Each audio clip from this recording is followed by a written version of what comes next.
Hello students, कैसे हैं आप सब। आई होप आप सब अच्छे होंगे। आईसीटी वर्चुअल क्लासरूम में आप सबका स्वागत है। मैं विकास। बच्चों, आज हम मैथ्स करेंगे और वो भी पॉलिनोमियल्स का रिवीजन यहाँ पे हम करने वाले हैं। नोट कर लीजिए, टॉपिक क्लास 9th का है ये, और यहाँ पे हम रिवीजन करेंगे। ठीक है। बाकी अगर छोटी क्लास के बच्चे भी देख रहे हैं इसको, तो वो भी इसको अच्छे से पढ़ सकते हैं। बिल्कुल बेसिक चीज भी मैं बताऊंगा और कुछ क्वेश्चन हम प्रैक्टिस करेंगे। तो पॉलिनोमियल्स क्या होता है, यहां से शुरू करते हैं हम। ठीक है। सबसे पहला सवाल इस टॉपिक को देख के आपके मन में यही आता है कि पॉलिनोमियल्स होता क्या है। What is polynomials. देखिए, इसको हिंदी में बोलते हैं बहुपद। ठीक है। तो इसको हम डिस्कस करेंगे, डिटेल में करेंगे। तो देखिए, पद क्या होते हैं सबसे पहले वो समझिए। टर्म्स यानी पद। ठीक है। तो अब पद क्या होते हैं, वो बनते हैं बच्चों वेरिएबल्स। इसके लिए आपको पता होना चाहिए वेरिएबल्स क्या होते हैं एंड कांस्टेंट क्या होते हैं। थोड़ा सा बेसिक मैं बता दूं, फिर कुछ क्वेश्चंस करेंगे। देखिए, आपको आता होगा ऑफ कोर्स, थोड़ा हम रिवाइज कर लेते हैं इसको। तो वेरिएबल्स क्या होते हैं, इनको बोलते हैं बच्चों जैसे X Y Z A B and so on, इनको वेरिएबल्स बोलते हैं। वेरिएबल जैसे अल्फाबेट्स होते हैं ना, इनको हम वेरिएबल्स बोल देते हैं। क्यों बोलते हैं ये मैं बताऊंगा। पहले कांस्टेंट समझ लीजिए, जैसे नंबर्स हो गए ना, इनको हम कांस्टेंट बोल देते हैं। अब वेरिएबल्स वो होते हैं जिनकी वैल्यू चेंज हो सकती हो। Value can be changed. Value change हो सकती है, क्या क्या मतलब है। देखिए, एक्स, मान लीजिए एक्स एक वेरिएबल ले लिया मैंने। ठीक है। वेरिएबल ले लिया तो मुझे बताइए, वेरिएबल यानी चर। ठीक है, ये चर हो गया। तो एक्स की वैल्यू मैंने बोल दिया कि भाई आपकी क्लास में 20 बच्चे हैं मान लो, तो मैंने सबको बोल दिया एक्स की कोई ना कोई वैल्यू आप लेट कर लो, मान लो। तो एक बच्चे ने बोला कि मैं तो एक्स की वैल्यू 2 मान लेता हूं। ठीक है। दूसरे बच्चे ने बोला नहीं नहीं, मैं तो 10 मानता हूं। तो देखिए, x की ही वैल्यू आपकी अलग अलग आ गई। तो कहीं पे x 2 है, कहीं पे 10 है, कहीं पे 100 भी हो सकता है, कहीं पे 50 भी। तो ये हो गया वेरिएबल। x की जगह आप a लेट कर लो, a मान लो। ठीक है, वो भी वेरिएबल होता है। तो अब देखिए, हम इनसे रिप्रेजेंट करते हैं वेरिएबल को, जबकि कांस्टेंट कांस्टेंट हो गए नंबर्स, ये फिक्स्ड होते हैं, इनकी वैल्यू चेंज नहीं होती। मुझे बताओ, कहीं पे भी चले जाओ आप, 3 का मतलब 3 ही रहेगा, 1 2 3। 3 का मतलब 3 रहेगा। आप कहीं पे भी जाके चेक कर सकते हो, पूछ लोगे कि भाई, किसी से पूछेंगे कि 3 क्या है, 3 मतलब 3 है। ठीक है, आप कहीं भी चले जाओ वर्ल्ड के किसी भी कोने में, 3 मतलब 3 ही होगा। तो इसको बोलते हैं कांस्टेंट यानी अचर। नाम से ही पता लग रहा है, जो कभी बदले ना, चेंज ना हो। इतना समझ में आ गया। लेकिन हमें वेरिएबल कांस्टेंट सिर्फ इसलिए समझना था क्योंकि हमें टर्म्स के बारे में पता करना था। अब टर्म्स क्या होता है ये समझिए। वेरिएबल कांस्टेंट का इस्तेमाल करते हुए, ठीक है, जैसे अगर मैं कर दूं 5x, तो ये हो गई एक टर्म। ठीक है। अब इनके बीच में आप मल्टीप्लीकेशन करें या फिर डिवीजन, डिवाइड करें, तो ये एक ही टर्म कहलाएगी। देखिए, 5 और x क्या हो रहे हैं, 5 इंटू एक्स हो रहा है, मल्टीप्लाई हो रहे हैं ना ये। तो 5x ये क्या है, ये आपका एक टर्म है। या फिर x अपॉन 5 आप बोल दो, या फिर ऐसे 1 अपॉन 5 इंटू एक्स, ये भी क्या है, ये एक टर्म है। ठीक है, ये एक टर्म है। 60 ये क्या है, एक टर्म है, इसको कांस्टेंट बोलते हैं ना, ये कांस्टेंट टर्म हो गई।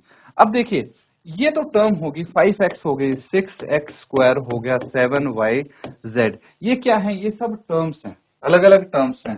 42 ये टर्म्स हैं बच्चों, समझ में आ रहे हैं। अब अगर हम इन टर्म्स को एडिशन या सब्ट्रैक्शन के साइन से, जैसे 6x है, इसमें 6x स्क्वायर में अगर मैं जोड़ दूं 5x, ये क्या हो रहा है, ऐड हो रहा है। ठीक है, दो टर्म्स को ऐड कर रहा हूं मैं। ठीक है।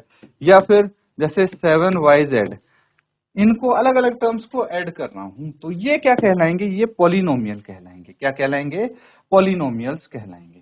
ठीक है, इतना समझ लीजिए आप, इतना इनफ है। अब कुछ क्वेश्चन हम यहाँ पे प्रैक्टिस करेंगे, तो इसको नोट कीजिए। कुछ अगर डाउट है आप पूछ लीजिए, नहीं तो कुछ क्वेश्चंस मैं यहाँ पे लिखूंगा जो आपको सॉल्व करने होंगे।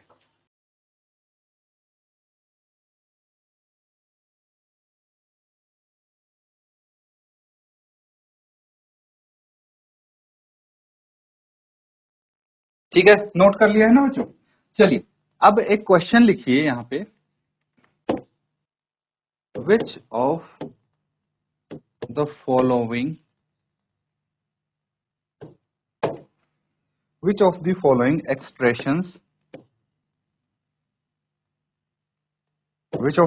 expressions are polynomials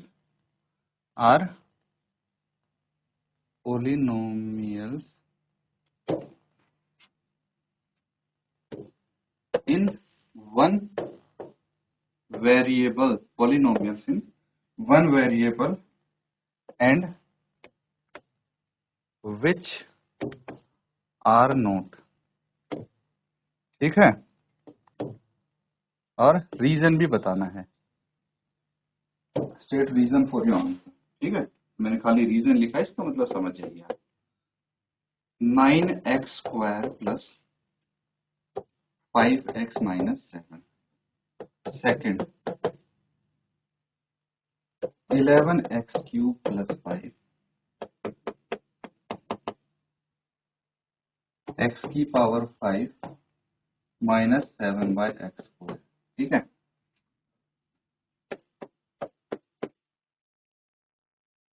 x की पावर 9 माइनस y की पावर 6 प्लस z,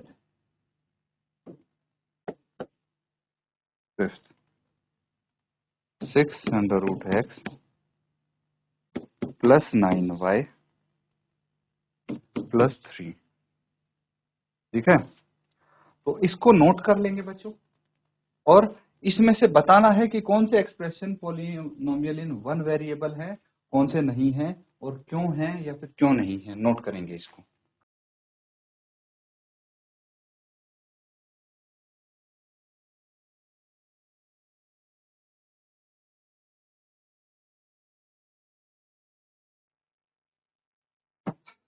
तो ठीक है बच्चों, नोट कर लिया है। आई होप आपने सॉल्व भी कर लिया होगा बहुत सारे बच्चों ने। तो चलिए देखते हैं क्या क्या इसके आंसर हो सकते हैं। तो सबसे पहले ये समझिए कि पॉलिनोमियल इन वन वेरिएबल क्या होता है। वेरिएबल एक ही टाइप का होना चाहिए, जैसे अगर x है तो जितनी भी टर्म्स हैं सभी टर्म्स में यही वेरिएबल यूज होना चाहिए, तो पॉलिनोमियल इन वन वेरिएबल बोलेंगे। पॉलिनोमियल इन वन वेरिएबल का मतलब समझ गए आप? ठीक है। दूसरा देखिए, जो पॉलिनोमियल होता है ना, पॉलिनोमियल हमारी जो एक्सप्रेशन होती है उसकी क्या क्या कंडीशंस होती हैं वो समझना। सबसे इंपॉर्टेंट कंडीशन, ध्यान से सुनना बच्चों, जो पावर होती है, पावर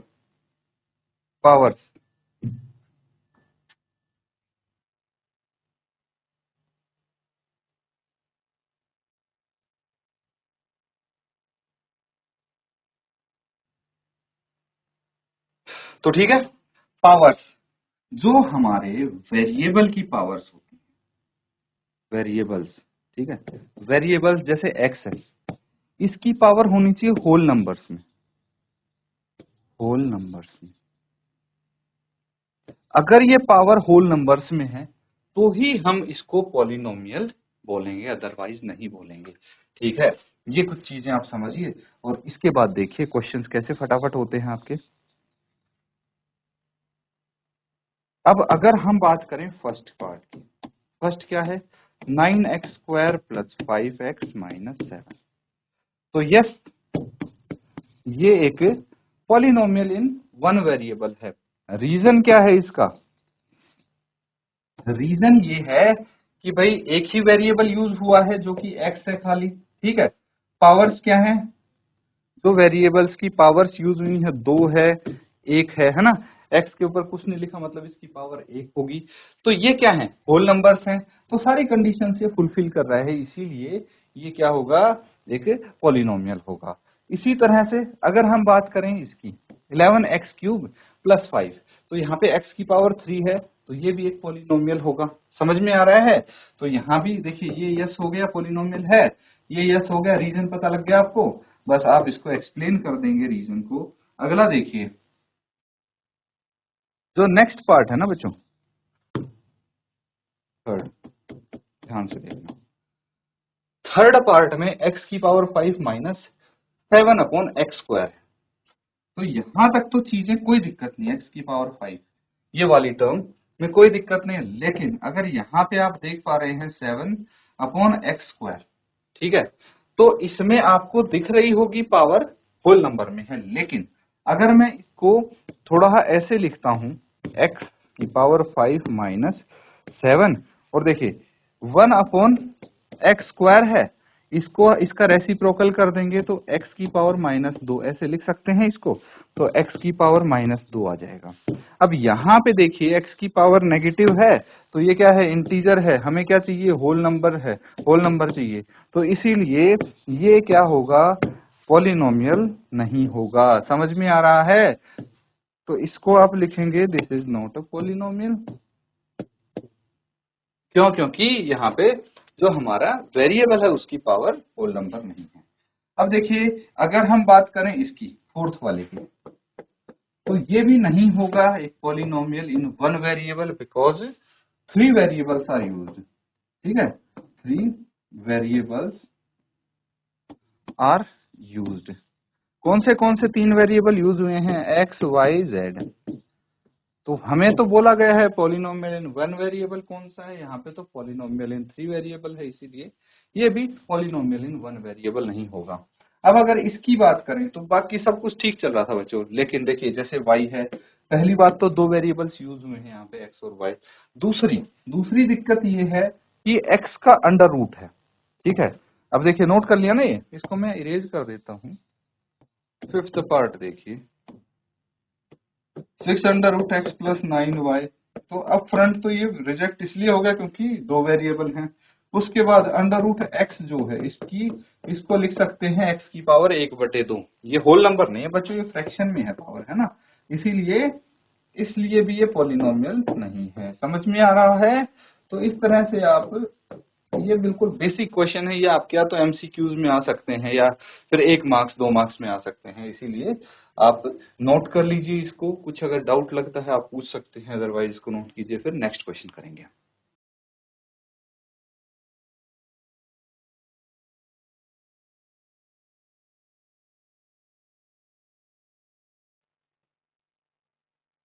ठीक है बच्चों, नोट कर लिया है? तो अगला सवाल लिखेंगे, राइट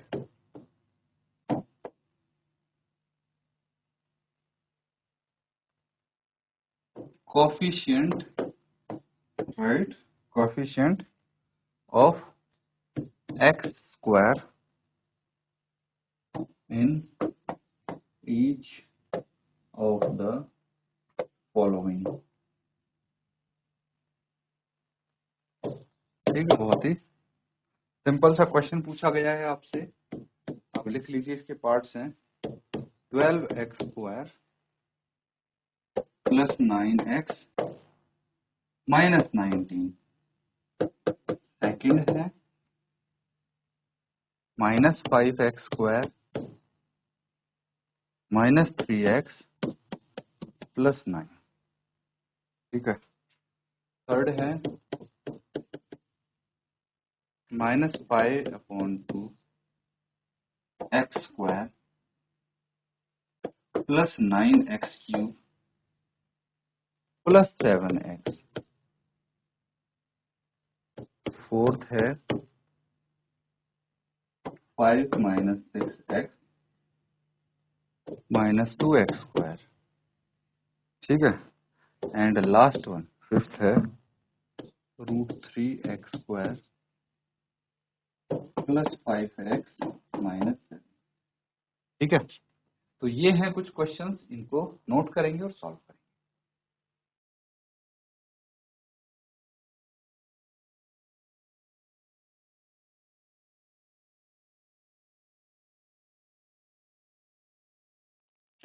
ठीक है, आई होप आपने सॉल्व जरूर कर लिया होगा।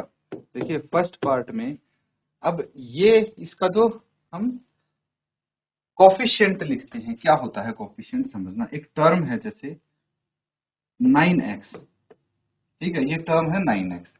अगर मैं बोलूं कोफिशिएंट ऑफ x यहाँ पे क्या है, तो x के साथ जो न्यूमेरिक वैल्यू है, देख पा रहे हैं, x के साथ जो न्यूमेरिक वैल्यू है वो इसका कोफिशिएंट हो जाएगा, जो कि 9 है। अगर कोफिशिएंट ऑफ x स्क्वायर बोल दिया तो 12x स्क्वायर है, x स्क्वायर वाली टर्म आइडेंटिफाई करो पहले, और x स्क्वायर के साथ जो वैल्यूज हैं वो हो गई आपकी कोफिशिएंट, तो 12 आ गया। इस तरह से आप कर सकते हैं, समझ में आ रहा है? तो चलिए हर एक पार्ट इसका इजीली हम सॉल्व कर सकते हैं। यहाँ पे फर्स्ट पार्ट में 12 है, ठीक है, एक्स स्क्वायर का कोफिशिएंट। यहाँ पे एक्स स्क्वायर के साथ कौन सी टर्म है, सेकंड पार्ट में -5 है, तो ये इसका कोफिशिएंट हो गया।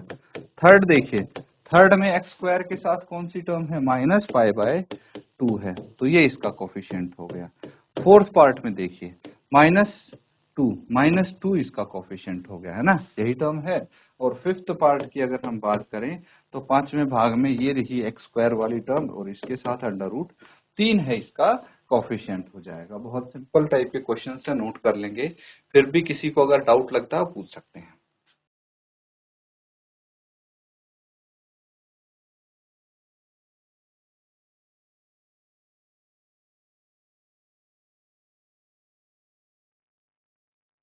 ठीक है, नोट कर लिया है। चलिए एक छोटा सा टॉपिक और बता देता हूं मैं आपको, जीरोस ऑफ पॉलिनोमियल, ठीक है। तो नेक्स्ट क्लास में भी ये काम आने वाला है आपके। जीरोस ऑफ अ पॉलिनोमियल क्या होती है, वो वैल्यू ऑफ वेरिएबल, वेरिएबल की वो वैल्यू जिसको पुट करने पे हमारा पॉलिनोमियल 0 हो जाए, ठीक है। वेरिएबल की वो वैल्यू जिसको पुट करने पे हमारा वेरिएबल पॉलिनोमियल 0 हो जाए, 2x² + 3। तो यहाँ पे हम ऐसी कौन सी वैल्यू रखें जिससे हमारा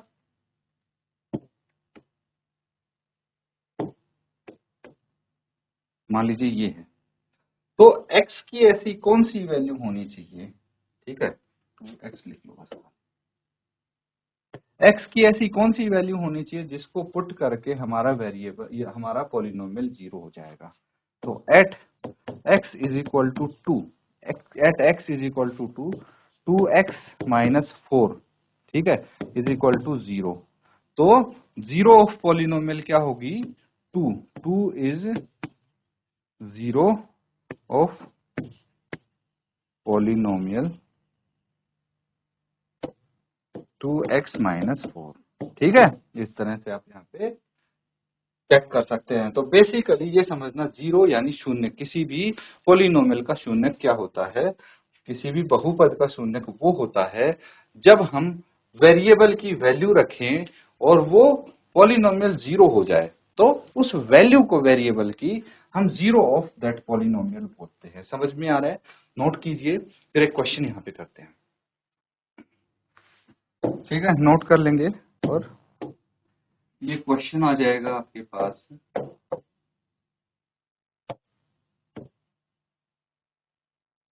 check whether -2 and 2 are zeros of the polynomial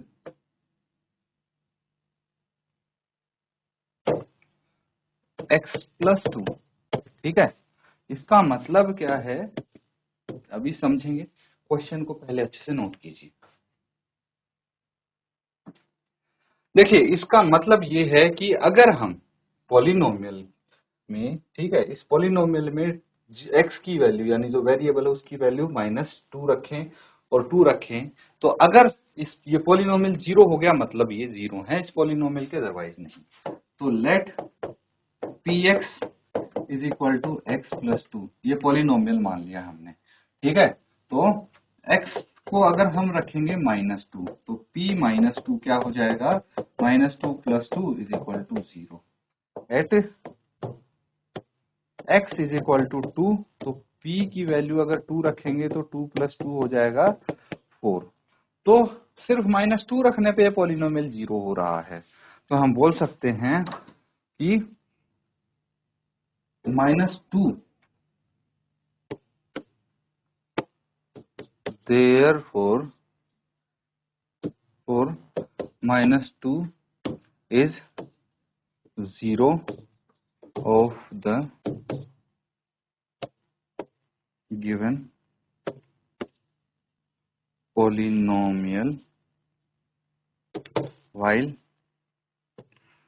2 is not its 0। ठीक है, 2 उसका 0 नहीं है क्योंकि 2 रखने पे तो हमें 0 नहीं मिल रहा है, जबकि -2 इसका 0 है। तो इस तरह से आप मेंशन कर सकते हैं, नोट कर लेंगे बच्चों इसको।